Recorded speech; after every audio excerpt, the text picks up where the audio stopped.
A very quick introduction to Nupur. She has been a dentist for 18 years now, and together with her partner, Dr. Shruti Jain, they have started Toothwise Dental Care, which started its operations in 2011. Nupur, Dr. Nupur Jhunjhunwala, thank you again very much that you're going to spend your time with us answering our questions. It's a delight to have you on the call. Thank you.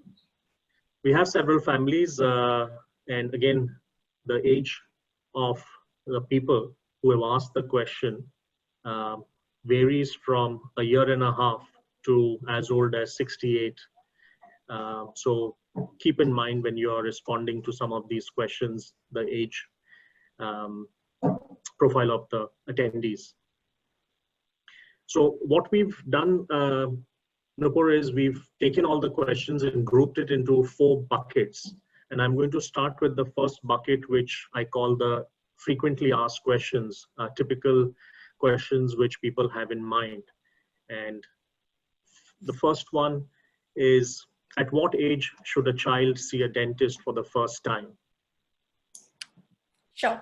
So thanks for being here, everybody. And I'm hoping I'll answer most of your questions today.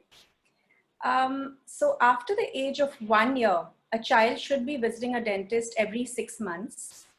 The reason being, children's teeth are very soft, much softer than adult teeth. The organic content is much more. And once a cavity starts, it progresses pretty fast. So every 6 months, get a checkup done.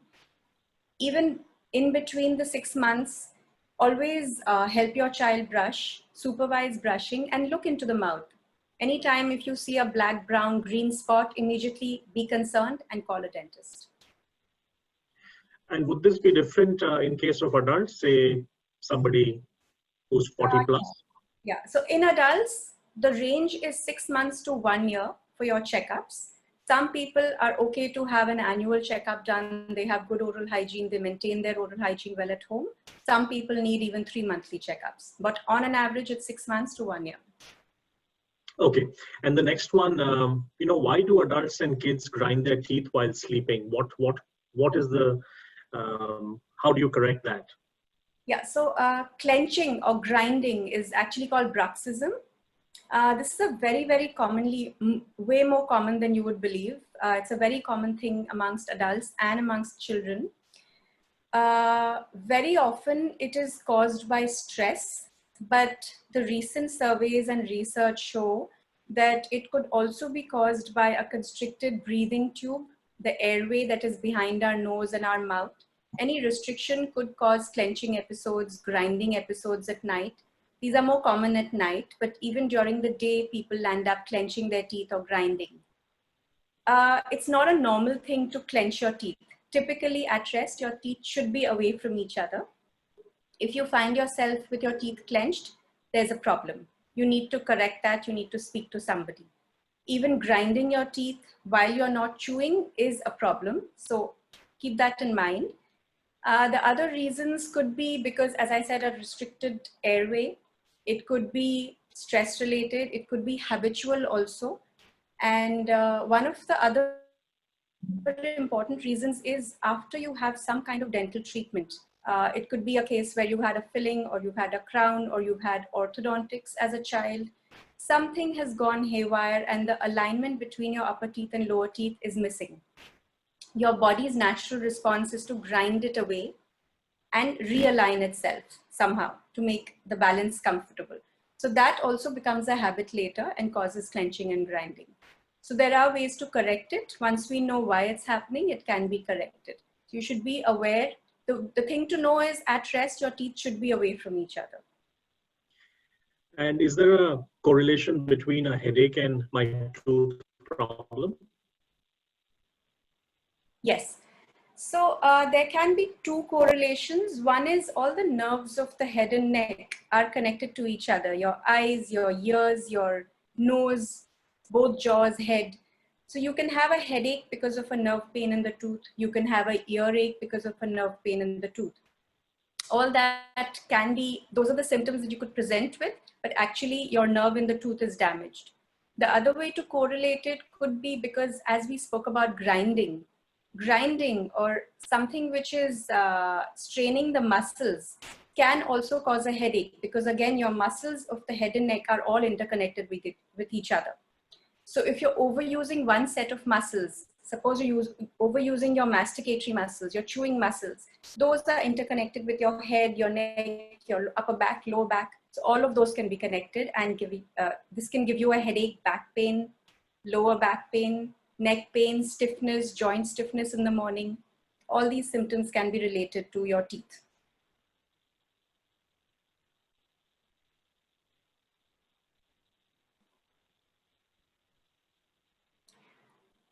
Sorry, I can't hear you, Ravindra. Oh, sorry, I was on mute. With respect to age, ADHD kids and adults, is it correct to say that they have more tooth problems? So ADHD, which is attention deficit hyperactivity disorder, yes, they have been seen to have more teeth problems. One is because oral hygiene is somewhere compromised in these children and adults. Second is also that it's been seen that over 65% of ADHD children, this also includes the autism spectrum, are mouth breathers. Mouth breathers means that they are not able to keep their mouth closed and breathe comfortably through their nose. When you breathe through your nose, the oxygen supply to your brain and to your body is much higher. So oxygen supply to your brain being lower means that you're going to perform less in school, you're going to be a little lethargic, you may have attention problems. So ADHD kids have seemed to be mouth breathing a lot. So that is the correlation. And also, as I said, their oral hygiene may be compromised. Okay, and why do so many people need wisdom teeth extractions? Yeah, so that is something which is, you can chalk it down to evolution. So now we are eating way more processed food, softer food than we used to, right? So the jaw size has been steadily reducing, whereas the teeth are the same size. And these wisdom teeth are coming in last. They come in after the age of 18. So between 18 and 25, 26 wisdom teeth come out. So by then the jaw, all the other teeth have taken in the space on the jaw. So either the wisdom teeth come out towards the tongue, or they can pop out towards the cheek, or they can just remain buried in the bone and just be impacted and stuck there. It's called an impaction. Sometimes these don't create any trouble. They can just sit there forever and the patient may not even know that they have a stuck wisdom tooth. Sometimes they may create trouble. So why we would think of extracting them? There could be two reasons. One is if it's bothering the patient very frequently, the patient may need antibiotics every 2 months, or they may get infections every 3 months. That is one reason. The second reason would be if it's disturbing or troubling the tooth in front or the nerve or other structures around it. Then we would think of extracting it. And one question which is often asked is there any harm in whitening your teeth? Your thoughts on that? So absolutely no harm. No harm, no benefit. It's purely an aesthetic procedure. It will change your color, the teeth color for some time. Once it wears off, your teeth will be back to their normal color and condition. So there's no lasting damage to your enamel. And in terms of implants, are they good options? Implants are actually a very good option to have. So for people who are not aware, implants are artificial teeth. When you don't have a tooth, you need to replace that tooth so that the balance is maintained when you're chewing. When you're chewing, you should chew on the left and right side both. So if you have a missing teeth, then you tend to not use that side enough. So that's the first point, that all teeth must be maintained, all teeth must be replaced. Now to replace teeth, you can either go for a denture, you can go for a bridge, or you can go for an implant. Why implant is the best option is that when you're making a bridge is like, you need two support structures on either side of the missing gap. To do that, you need to trim off the areas of the teeth on the adjacent teeth. So in an implant, you don't need to do that. The implant is going in straight into the bone and it's stabilizing itself because of the bone. So you're not touching your adjacent teeth at all. So if everything else is fine, implants are the best way to replace missing teeth. There are some contraindications, health issues where the doctor may say that no, you cannot go for an implant. Anything which would tell you not to do any minor surgery. But otherwise, implants are the best.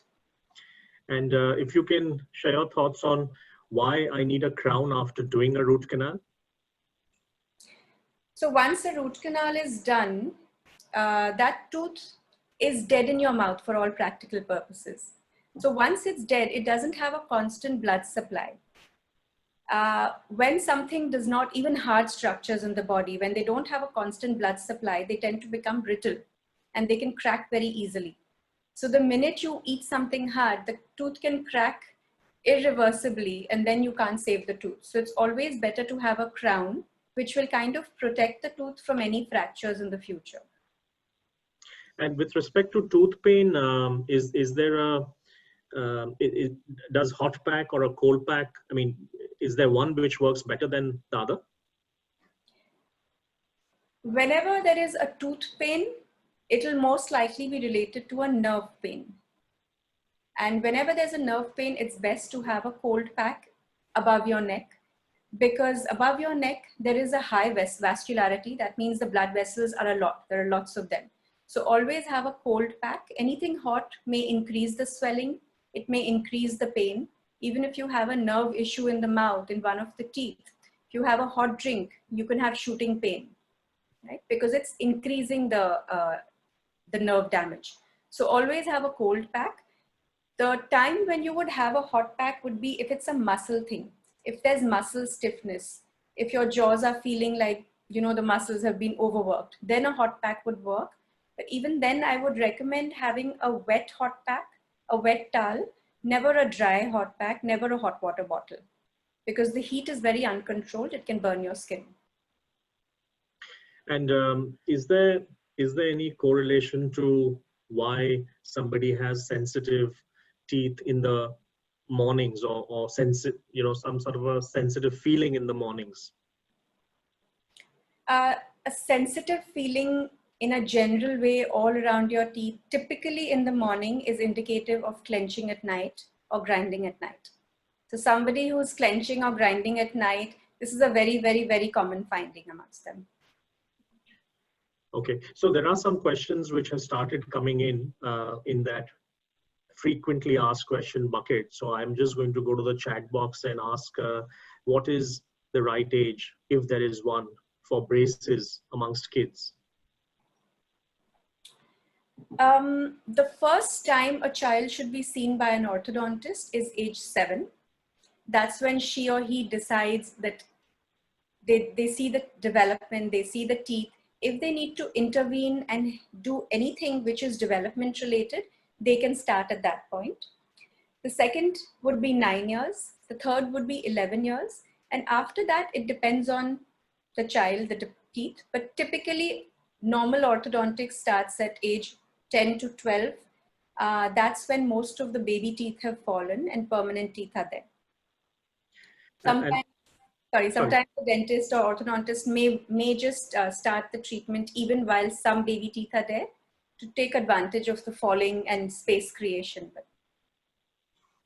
Okay, and there have been a number of questions around what is the right toothpaste, which toothpaste should kids use, does desensitizing toothpaste work, what toothbrush. So I'm going to club all of them and ask you to give a quick general overview on right toothbrush, right toothpaste, kids and adults, and do desensitizing toothpaste actually work?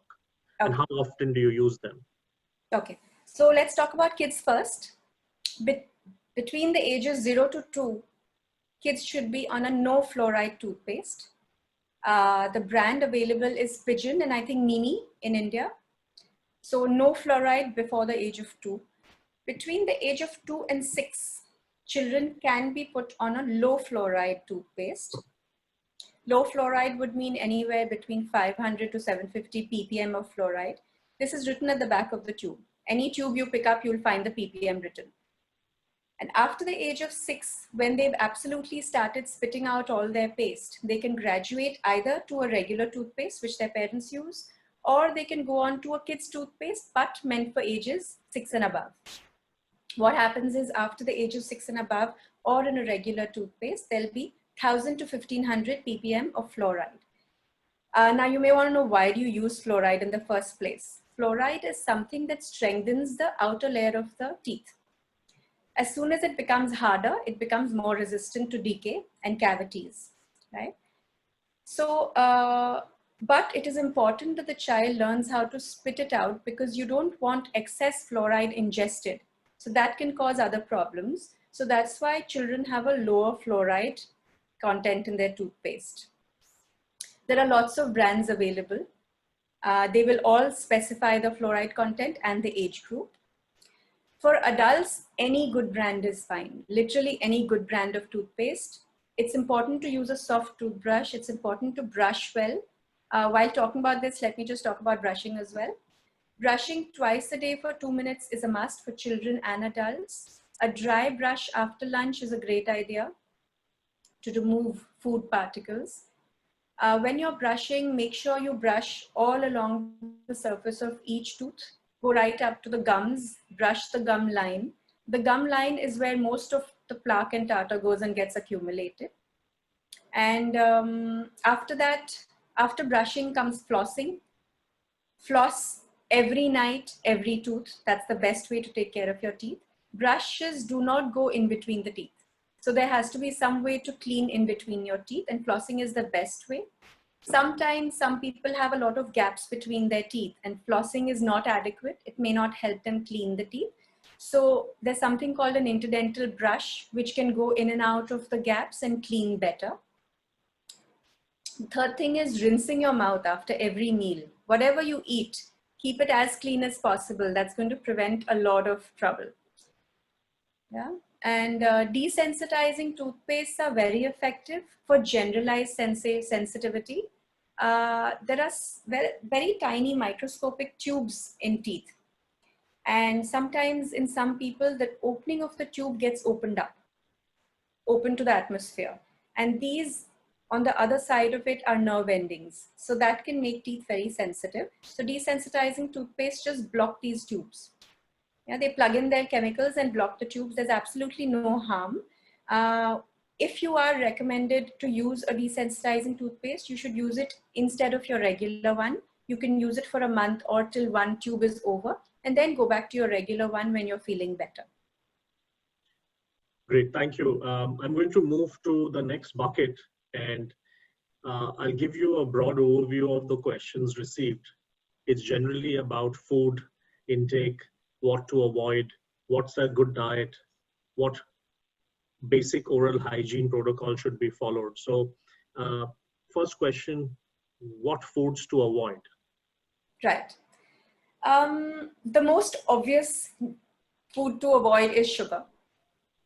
Anything with sugar, which remains on the surface of the tooth for a long time, is going to create lactic acid. That acid is going to eat away the tooth.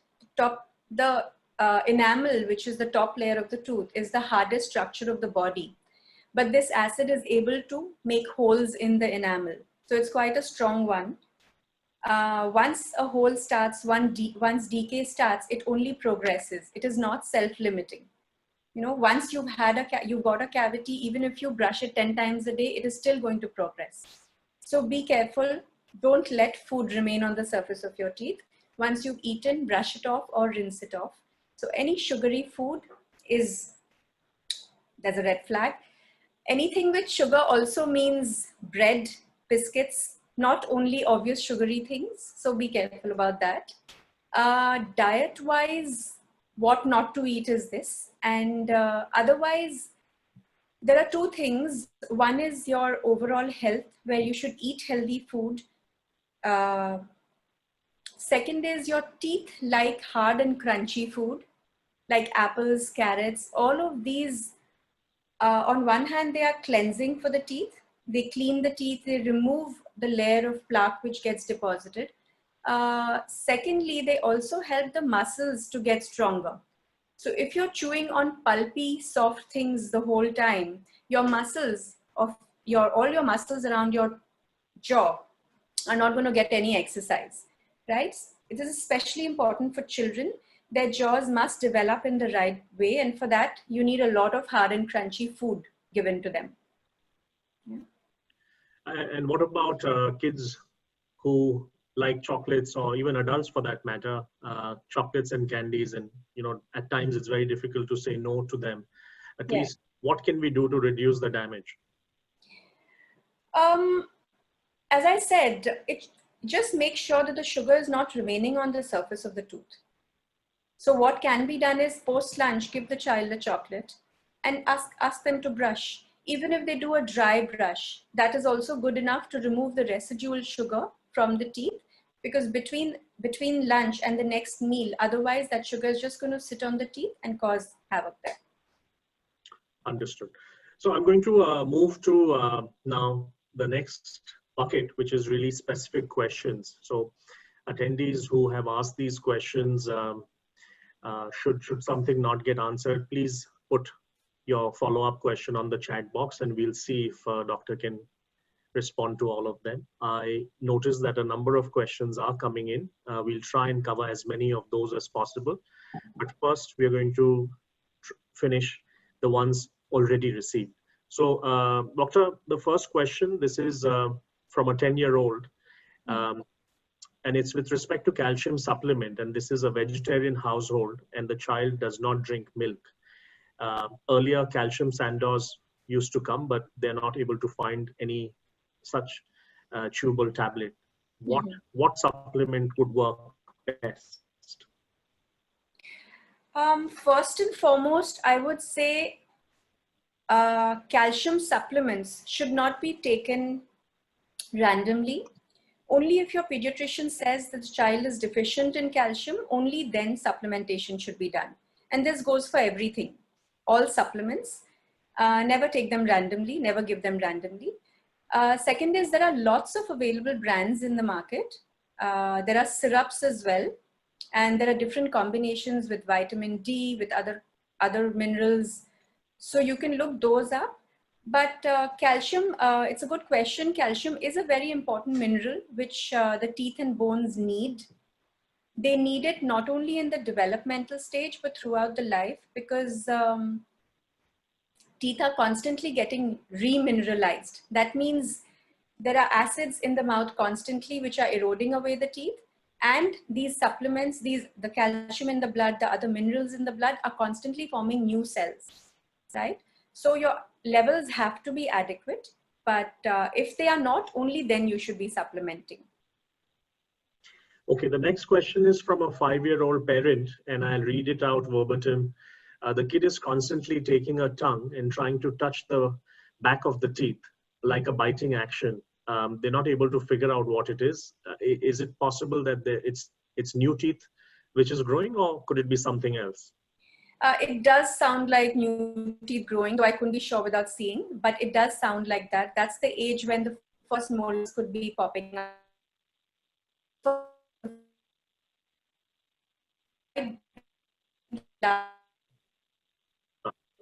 Nupur, there's a bit of a... how it... Sorry, Nupur, there's a bit of a lag. There's a bit of a lag. I couldn't hear you. Would you repeat that, please? Yeah, just go ahead. Maybe we'll switch off our videos if needed, but just go ahead.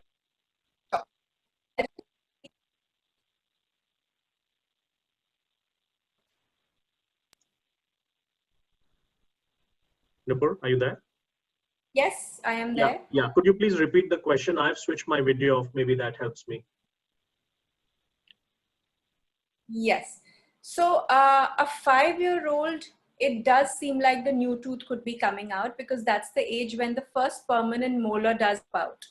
And as you say, the tongue is going at the back and the child is trying to bite on it. It does sound like the permanent molar is coming out. The permanent molar generally comes at age 6. But if the child has had the teeth coming out a little earlier, like maybe when they were 5 months old or 4.5 months old, it is possible that the child is getting their permanent molars. Without seeing, I can't confirm, but it does sound like that, yes. Of course, and obviously all these questions are questions which people have asked you while we are in lockdown. So Yeah. all your answers, of course, will be subject to a proper visit. Yeah. So there are a lot of questions around parents struggling, considering this lockdown has gone on for more than 8 weeks now, Yeah. where the tooth is shaking, the kid is in pain, but the tooth hasn't fallen. In another case, for an 8-year-old, the milk teeth haven't broken, but the new teeth is already coming out from behind the milk teeth. In another 7-year-old's case, the new tooth is coming cross. The old tooth is shaking, but it's not falling out. So, multiple different questions. I've tried to combine them in one.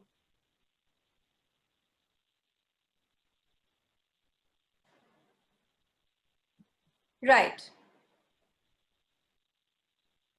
Can you hear me? Yes, I can. Okay. So yes, okay, first I'll describe an ideal situation without corona. So if a tooth is shaking, typically it will fall off on its own. The child should be given hard things like carrots, apples, anything which will remove it naturally. That's the best way to go forward. Sometimes some fibers are very stiff and they kind of hold on to these teeth. They're called ligaments in the teeth. And if that happens, a dentist may have to remove it, but still I would give it as long as possible. The only time I would not give it time would be when, as you described, the permanent tooth has already started coming in a different position, either behind it towards the tongue or in front of it towards the lip.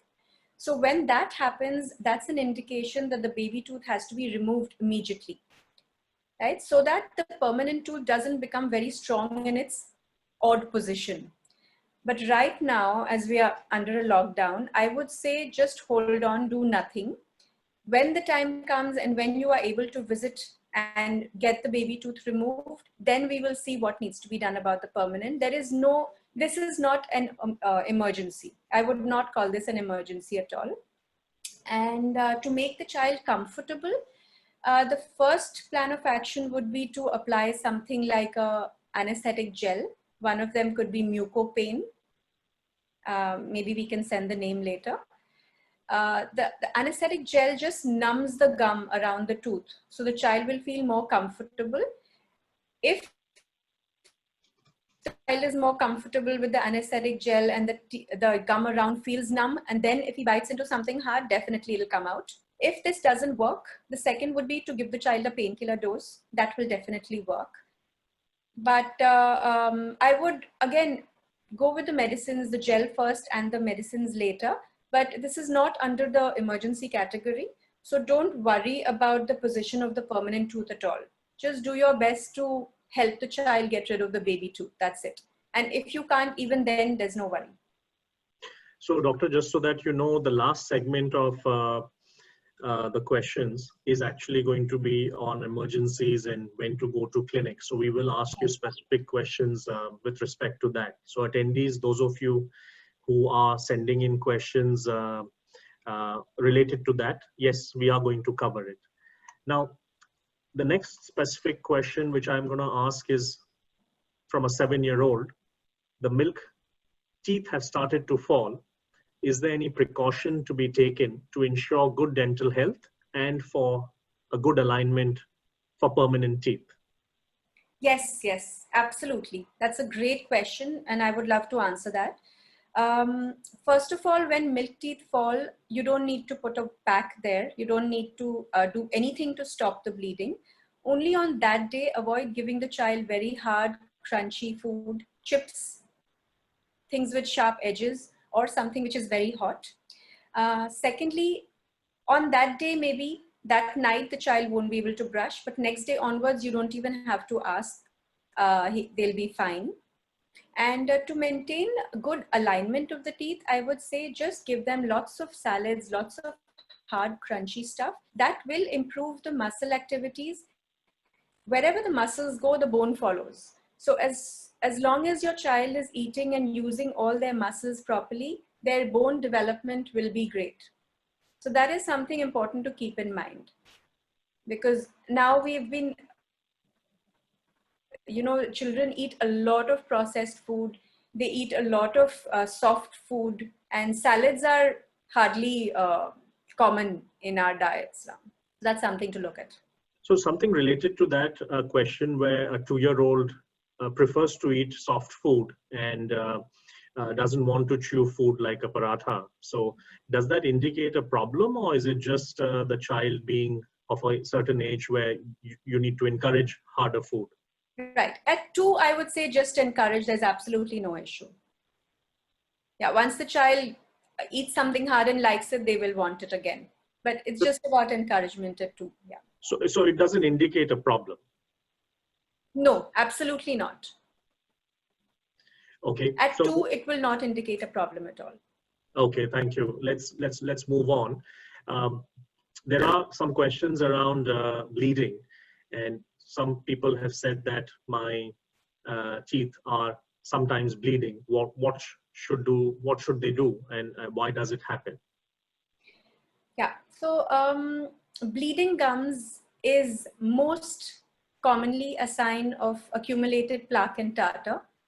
Plaque, I'll just go to the basics. Plaque is basically a layer which is formed on the tooth, which is full of bacteria, food particles, saliva, salts. And calculus or tartar is when this plaque has solidified and become a kind of a part of the tooth. So all of these create a foreign body feeling in the gums. Whenever you got a splinter anywhere, that area swells up. Why? Because the blood gushes into that area to fight that foreign body. So plaque is a foreign body. Blood will gush there and want to fight it out. The minute this plaque is removed, the patient will have a reduction in the bleeding. Just know that bleeding means that you need to clean more, not less. So don't get worried. So this is the most common cause of bleeding. Other causes would be more systemic, which could include anemias and other systemic causes. But most commonly it is plaque. So if it's a spot bleeding, if it's in a particular area, make sure you clean that area really well. In 2 to 3 days, most likely the bleeding will settle on its own. And what about removing of tartar from our teeth? Is there a specific way? So every 6 months to 1 year, again, depending on the patient's oral hygiene, dental cleaning and polishing is a must. At home, what you need to do is, as I've already said, brushing twice a day, flossing every night, massaging your teeth, maintaining good oral hygiene, rinsing after every meal, so that the plaque buildup is minimized. And what about calcification on milk teeth? Is that something which can be treated? You mean calculus on milk teeth? The question says calcification on milk teeth. Okay, so I think the person means white spots on milk teeth. I'll go ahead and talk about that. Okay. So sometimes there is hypercalcification. That means there are whitish spots on milk teeth. These spots are developmental. That means the milk teeth develop when while the baby is in the womb. So while they were developing, these spots have also developed along with the teeth. So there is nothing external that you can do to those white spots. The only thing to be done is to keep it as clean as possible, so that remineralization, demineralization, so the process basically of the enamel being stable should be maintained. Otherwise, there's nothing to be done about white spots. Absolutely nothing. They are developmental. They are inside the tooth. They are not on the surface of the tooth. And at some point, if it bothers aesthetically, those can be covered up with a filling. Maybe I should have asked this question to you earlier, but what's the right age for kids to start using mouthwash? I would not say there's any right age. Mouthwash is something like a deodorant, which is absolutely not compulsory. It does reduce the bacterial count in the mouth, but it can't replace any of the other cleaning oral hygiene methods. So it's an additional thing. I would say if the child does want to use it, only once he or she is able to completely spit it out. It should never be ingested. So just be careful of that.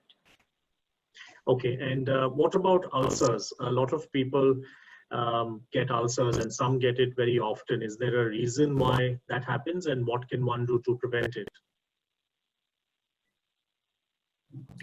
So ulcers can happen if you have sharp teeth, if you have something rubbing against your skin inside the mouth, on the cheeks, on your tongue. Ulcers can also happen, some kind of ulcers are called aphthous ulcers. They can get recurrent. So I think the person may be asking about recurrent ulcers which keep happening to them. They have been related to stress again. When they may see that when they're more stressed or overworked, these ulcers pop up more commonly. There is nothing you can apply to help healing. It is going to take 6 to 7 days to heal, and it is going to take its own time. The only thing you can do is use something like a mucopain, a surface anesthetic, to keep you comfortable while it's healing. Yeah, so while it's healing, keep yourself comfortable, but otherwise there's nothing you can do to help heal it. And another thing you could check is your vitamin levels. So there are a few specific vitamins which have to be adequate for gum and mucosa health. Mucosa is the skin inside the mouth. So these are vitamin A, vitamin C, vitamin B12. All these should be at adequate levels. So also check that. If you're getting recurrent aphthous ulcers or recurrent cuts around the mouth, you should check all of these.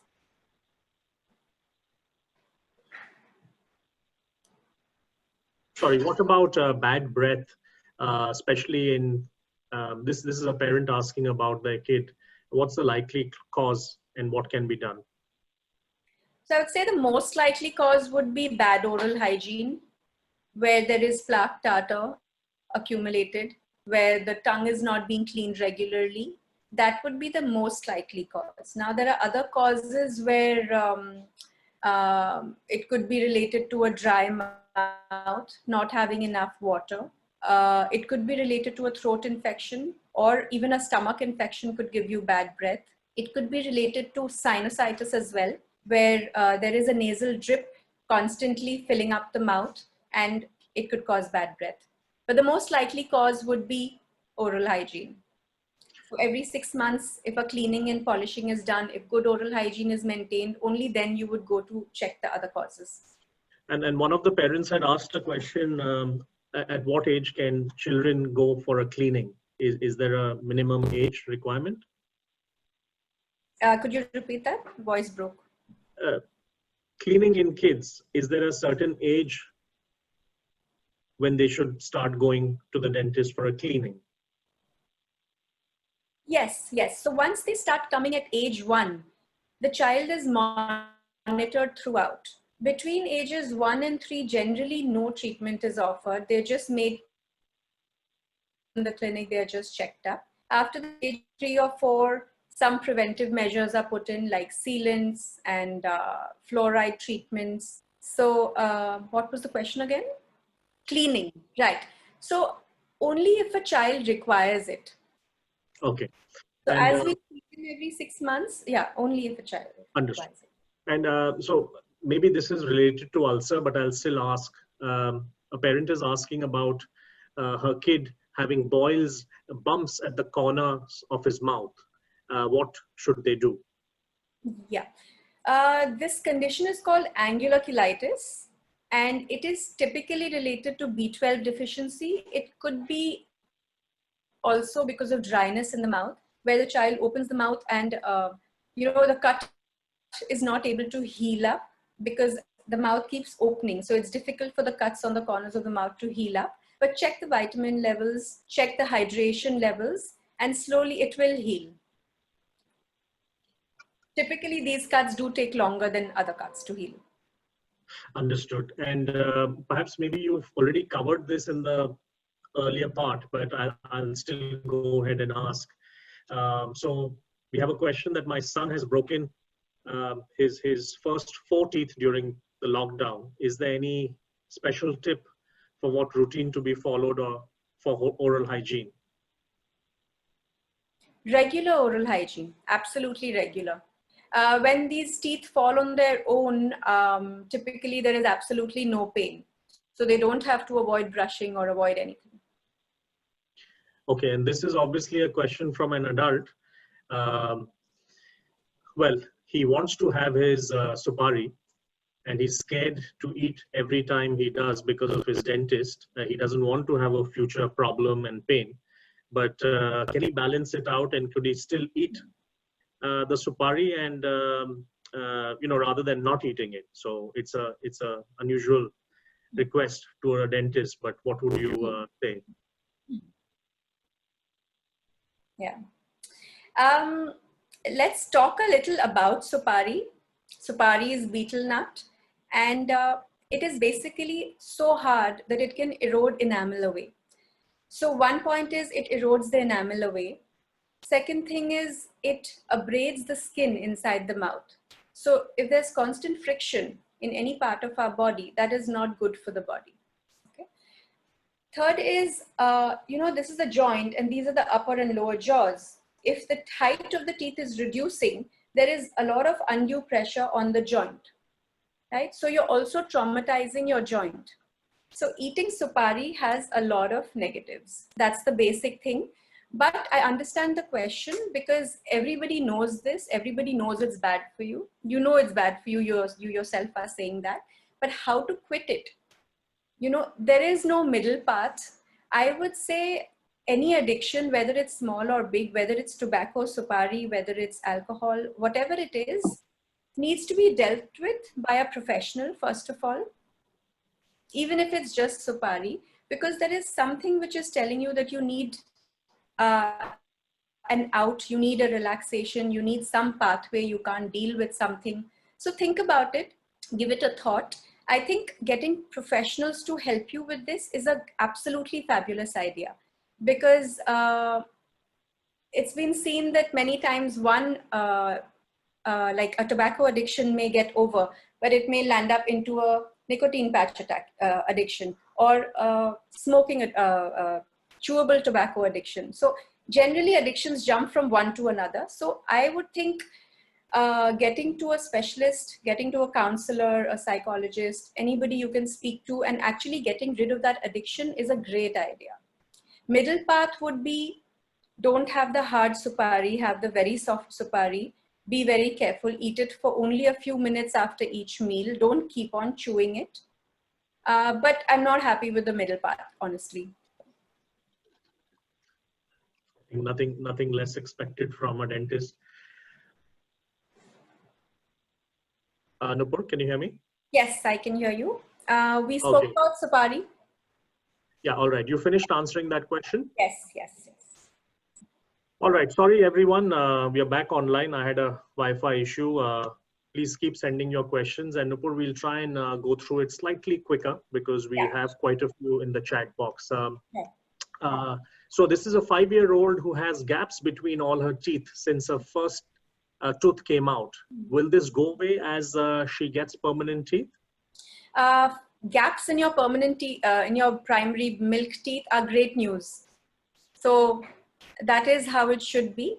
Baby teeth always should have slight gaps. If they didn't have gaps, then you would be worried actually. Okay. Once participants come in, then the gaps will not be there. Okay.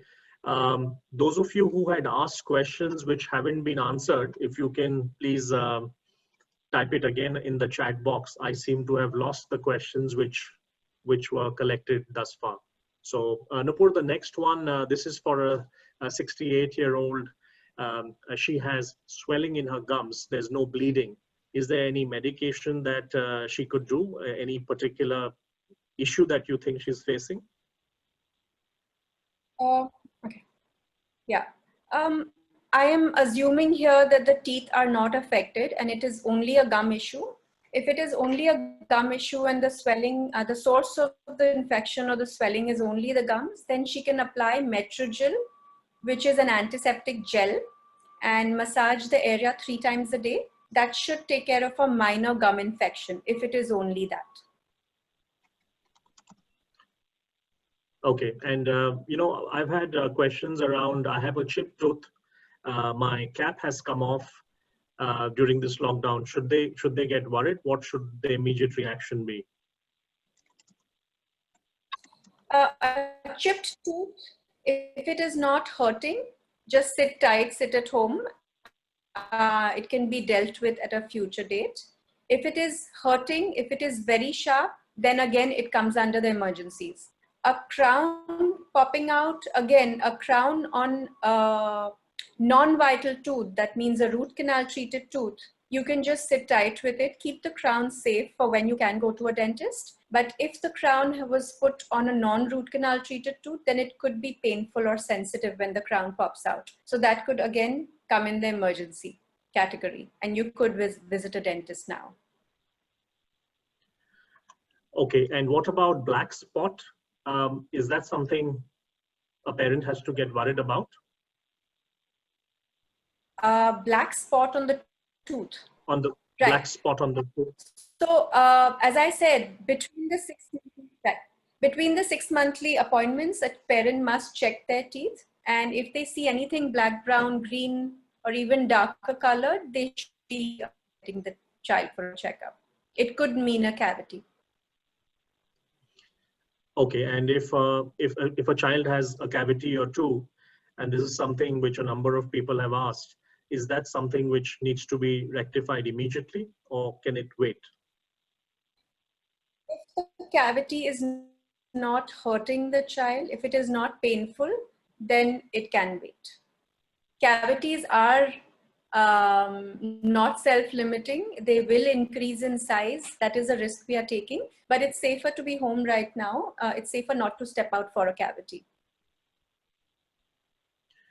And some questions around flossing. What is the right age for kids to start flossing? About this, maybe you answer this one and then I'll summarize the others. What's the right age for flossing? Ideally, the right age is as soon as the first molars come out, which is age 6, right? But it may be a little difficult for a 6-year-old to start flossing. But by the time they are 9 to 10 years old, they should be able to floss, because by then all their contacts have been established. As I said, baby teeth have a lot of gaps, which is normal, but permanent teeth are touching each other. And that's when we need to make sure that those gaps have been cleaned well. And a question where the parents are not able to floss because the teeth are too close to each other. Is that a problem, or is there something else to it? Most likely it's a problem of the angle of the floss, because however close the teeth are to each other, the floss will snap in. And what about the water So it could floss? be Is that, that something which kids can use? Fingers are not going to dry. Sorry?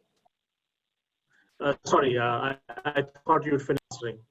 Yeah, so I was just saying the angle may not be correct, the angle of flossing, that could be it. And what about water floss? Is there a particular age? Does it need to be prescribed, or somebody can just simply start using it at home? Yes. So water flosses are absolutely fabulous. They do not need to be prescribed. Children of any age can be using them. They have, the water flosser itself will have a 1, 2, 3 or slow, medium, high. So they can start with the slow. That means the pressure of the water coming out will be much lower. So absolutely good to use. It's a great additional oral hygiene machine. Okay, I'm just going through the questions. Many of them are related to when they should go before or during lockdown. So I'm going to keep them for the end. There's one question. asking how to cure infection in the gum despite regular brushing, and this is not gingivitis, and how to ensure cleaning with almost zero, that you've already answered about zero floss, a zero gap between the teeth. Right. So how to cure infection in gums despite regular brushing, and it's not gingivitis. Infection in the gums by definition is gingivitis, right? Gingiva is the gum and itis is the infection and inflammation in the gums. So now the reasons for the gingivitis could be oral hygiene, which is not adequate. Regular dental checkups are not happening, where the plaque and tartar is not being removed. It could also be related to certain drugs the person could be taking. So if we see that the oral hygiene is good and they are constantly visiting a dentist, but they may be taking certain drugs which are causing swellings and gum inflammations, then we do need to send these patients back to their doctor, and the dosage of those drugs needs to be adjusted. Typically, these drugs are antihypertensive drugs taken for high blood pressure. Very commonly, they cause this kind of swelling. So a specific question, my daughter is 11 years old and her front side upper teeth gum side is paining, but no swelling. Is there anything to be worried about? Again, hard to say. I can see it on call, but why the swelling has occurred? Okay, the most common reason could be some peel of a fruit or peel of a vegetable or something fibrous has gone and gotten stuck under the gum. That could cause a swelling. If there is no pain in the tooth, then it sounds like just a gum swelling. So that could be one reason. Or she's hurt herself with a toothbrush, maybe. Okay, last question in this bucket. Somebody has extreme pain while having hot tea since the last couple of days, and you may have already answered it, but could you just restate what this could be or what one should do? Yeah. So pain when you're having hot liquids or hot food is not a good sign. It could mean nerve involvement, and that could lead you to root canals.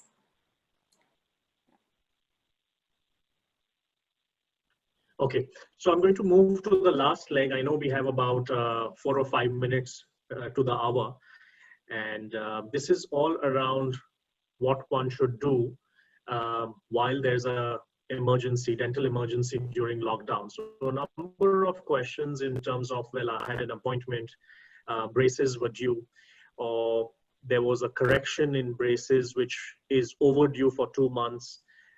My cap has fallen. I can see cavities in my teeth. So what would your general advice be that, and you have alluded to it during the answers earlier, but if you can just summarize it, what should one do if there is a dental emergency in these times? And at what point of time should they look at going to a dentist? And I still have some more questions around the risks associated. Sure. So the first point is, right now from the Dental Council of India and the Health Ministry, we have guidelines which says only dental emergencies are to be looked at. Dental emergencies will include a person having pain, a person having a sharp tooth which is poking into their cheeks, kids who have braces where the wire is sticking out, where the bracket is hurting them, something where the patient cannot manage with one painkiller and the pain is returning. So that is an emergency. Of course, an emergency could also mean trauma, accidents, anything to do with severe pain, severe swelling in the face. All these are emergencies. A cavity is not in that category. Okay, anything asymptomatic where the patient is not having symptoms of pain or discomfort will not be in that category. So I would recommend cavities and other issues which are not under the emergency category. These people should not at all venture out and go to a dentist right now. And the people who have the described emergencies, absolutely they can go to a dentist. Dentists are working and they are dealing with emergencies. Of course, you'll go to a dentist who has all the protocols set for safety, for your safety, for their own safety, for cross infections not to be happening, all of that. And specifically with regard to braces, did you cover that? Yeah. If somebody has their... Right. With regard to braces, if the wire is poking, hurting, if a bracket is hurting, that is an emergency. But for their regular checkups and tightening, which happens every 4 to 6 weeks, that can wait. It can wait for up to another 2 months. They can easily wait. It may mean that their overall treatment period can get extended, but that is a better option right now. Just to be safe right now, only to get their braces tightened and readjusted, no, I would not recommend they go to an orthodontist. Great. I think we are coming to the end of the session. So very quickly, Doctor, what about your clinic? Is that open? How can one reach out to you? You mentioned about having a look at it on a phone call. How does that work?